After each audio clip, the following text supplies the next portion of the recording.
Okay, this is an exercise in simplifying powers with fractional powers and negative powers. So there are several ways to get to the right answer. I'm just going to show you one of them. So I'm going to start by just rewriting it as usual. So 16 m cubed n to the negative 2/3 over m to the power of 5 n to the negative 2 all to the power of 3 over 2. Now I'm going to leave the brackets alone for now and simplify what's inside. So I'm going to get rid of it being a fraction and bring my denominator powers up to the numerator. So I'm going to have 16 m cubed, m to the power of negative 5, n to the negative 2/3 times n squared, all to the power of negative 3 over 2. Okay, so simplifying that first, I get 16 times m to the power of negative 2, n to the power of 4/3. Right, so here the rule I'm using, remember, is that I have got the same bases, so I'm just adding the powers.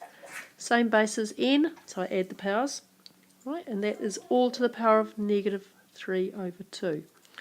Okay, as I said, there are several different ways that you could do this.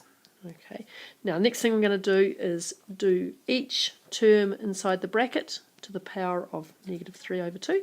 So I get 16 to the power of negative 3 over 2 times m to the power of negative 2 times negative 3 over 2 times n to the power of 4/3 times negative 3 over 2.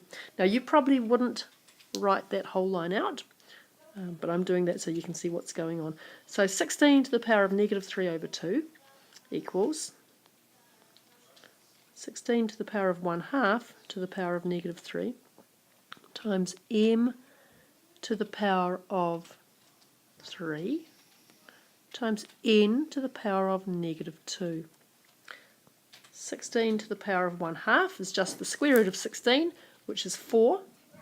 So 4 to the power of negative 3 is 1 over 64 times m cubed